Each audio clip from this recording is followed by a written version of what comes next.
To the EquiRatings preview show for leg 5 of the 2018 Event Rider Masters series here at Jardy. Incredible location, and I'm delighted to be saying he is back. Delighted to have you with us, back for EquiRatings. Sam wasn't able to stand in at Barbary, but we're pleased you're back. Yeah, he's quite good actually. I was surprised. I don't he know a thing or two. I know, yeah, he's actually very good. I watched all your previews, your reviews. I watched all of last weekend. Good competition, but delighted to be back in the hot seat. Okay, so let's look for Jardy, because 12 months ago, Michael Young became the first German winner in the series history. He's back this year, but he's perhaps not one of the favourites. So who are the favourites? Feels funny saying that Michael's not a favourite, doesn't it? I mean, I've had a couple of texts this week. Actually, our stacks winner from last week told me he's back in Corazon, Michael Young. Right now, I can see one person in the field that I'm finding it so hard to look beyond. Go on then. Who's the hot favourite? I think the hot favourite, not just a little bit hot, but absolutely roasting hot, has to be Izzy Taylor and Be Touchable. Okay. What a record this horse has every time we see Be Touchable. And when we've recently seen Be Touchable, it's almost always CIC 3-star. Their last 6 runs are all at CIC 3-star, 4 wins and 2 seconds. Including the series finale at Blenheim last year, which was a seriously good field. Blenheim last year, followed that up this year with Bramham. We had Mill Street as well in there. I mean, there are 3 wins now in a row, all at CIC 3-star level. That in itself is a massive achievement. For me, Izzy Taylor and Be Touchable are one of the most exciting combinations that you can see right now. Can I say it? Go. Almost be untouchable. Oh, very clever, Nicole. That's not going to make its way into the commentary this weekend at all, is it? I expect that is absolutely not the last time I've heard Be Untouchable. Okay, so Izzy Taylor, Be Touchable. Obviously, things didn't go to plan at Barbary last week, so she's kind of out of series contention. But a win here could see her actually pick up really good series points, and depending on those around her, could see her make a climb towards the top 10. But who else have we got? Because actually, there's one horse in the field. You know, on French soil, everybody loves a home favourite, don't they? But there's one horse in the field that was actually second to Be Touchable at Bramham just a few weeks ago. Gwendolyn Fur, Romantic Love, that I think the home favourites are going to be feeling pretty confident about. Yeah, I agree. I mean, what a weekend it could turn out to be for France, Nicole. You know, you lad haven't made it to the World Cup final. But France are in the World Cup final. Here, if we're going to look for a French winner, and don't forget 6 of the last 9 winners here at Jardy have been French. Now, again, we said at our reveal, they probably didn't have the amount of foreign influx that we have since the start of ERM. But certainly French on home soil are always strong. I mean, we talk about Izzy Taylor, and I think we're going to talk about probably another couple like Oliver, like Laura Collett. Sometimes you can overlook the French a little bit. And actually, it wasn't until I got into Gwendolyn Fur's record that you really begin to see, why are we not talking about Romantic Love as very, very close to a hot favourite? 2016, Gwendolyn Fur came here and won on Traum Prince. She actually entered Traum Prince in the Event Rider Masters last year, if I'm not mistaken. Yep. But entered Romantic Love in the other CIC 3-star and won that. So she's going for a hat-trick this weekend. Exactly. 2016 winner, 2017 winner. What's she done in between time? She's gone and won a 4-star, and she's gone and finished second, only on optimum time, to Be Touchable at Bramham. You know, 5th at Chatsworth in leg 1. 5th at Chatsworth. I mean, Romantic Love, for me, it felt like a little bit of a surprise or a shock winner in some way when they won pole. Absolutely not. And I think we probably don't see enough of some of the French riders to really believe in exactly what's going on, or to really see it in the same way as we see with riders like Oliver, riders like Izzy. Romantic Love and Gwendolyn Fur have got all the form on paper. They are definitely going to push all of the top names that we're so familiar with very, very far this weekend. The French would love it if we had a winner on home soil. So who else can challenge? Maxime Livio, Cloudemare. We got really excited about them at Chatsworth this spring. Didn't quite deliver on the cross country. Had a parting of company. But they are looking ahead to the World Equestrian Games. And actually, they are one of the most experienced combinations in the field.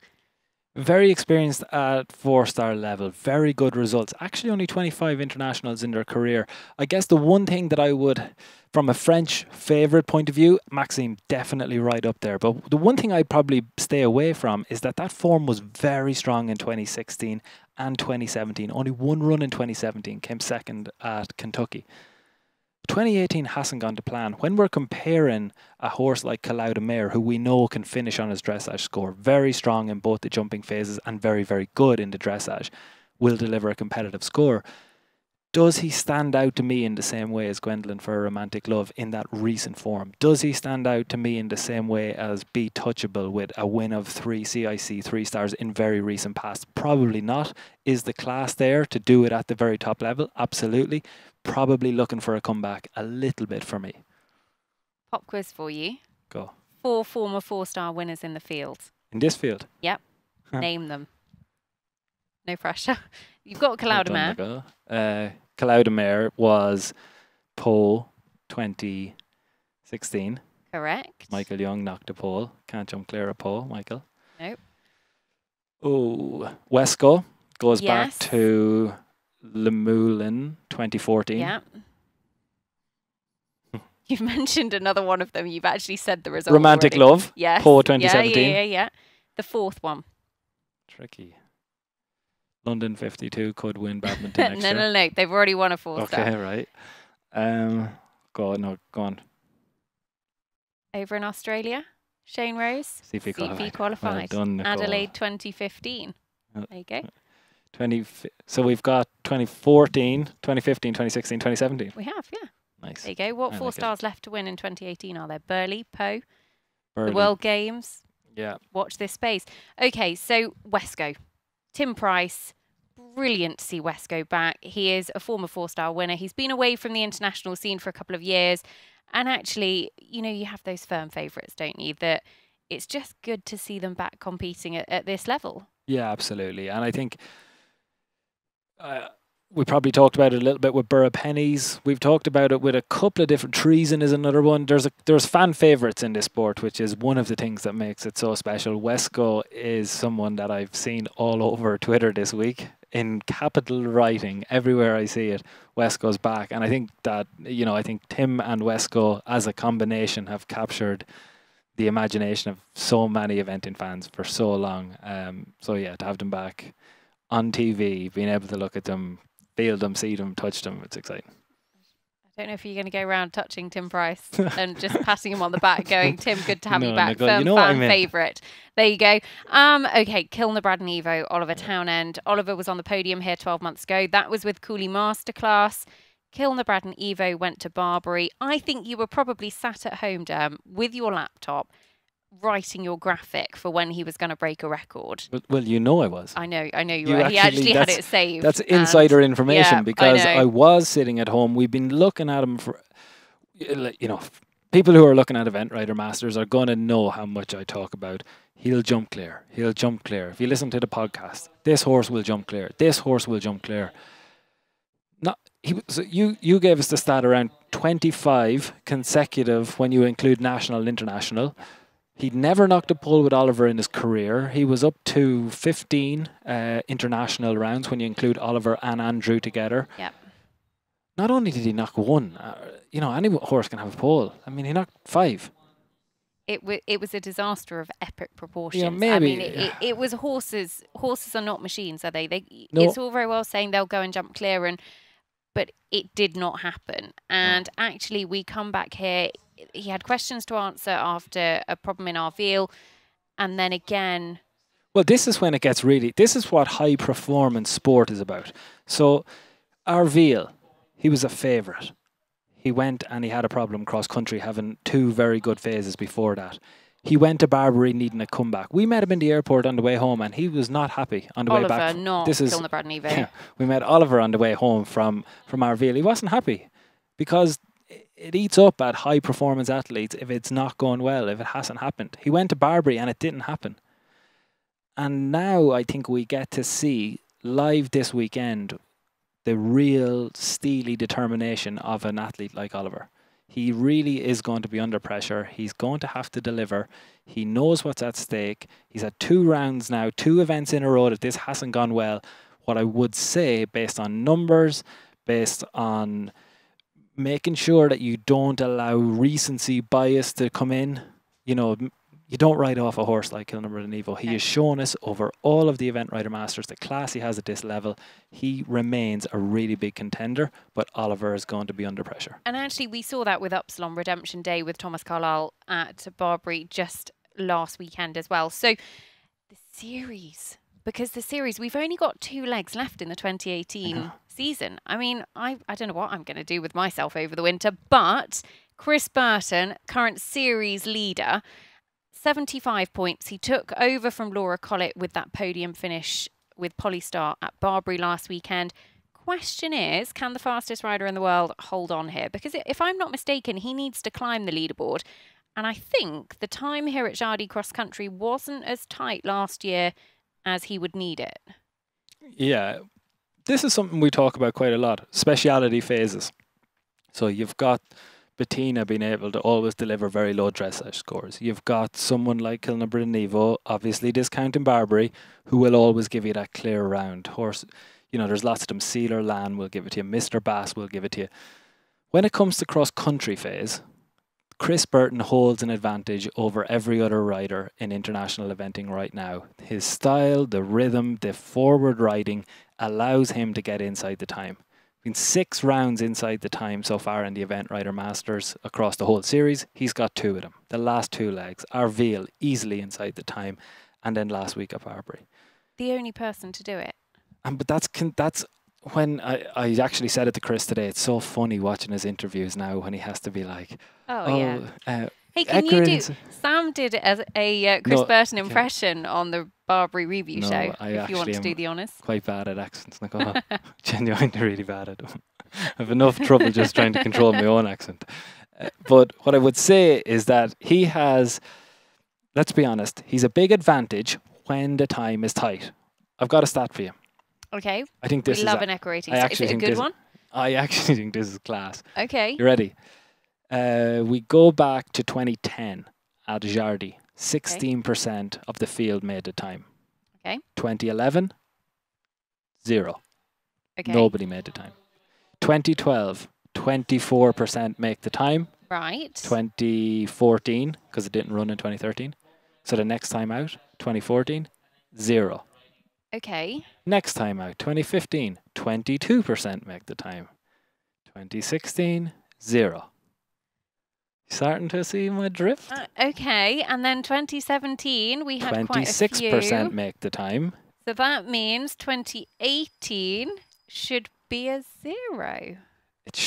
This is Chris's first time at Jardy, so it probably won't be a 0. Okay. But if he is the person who he has done on numerous times before, is the only person to make the time, that's how I see him getting the big advantage this weekend.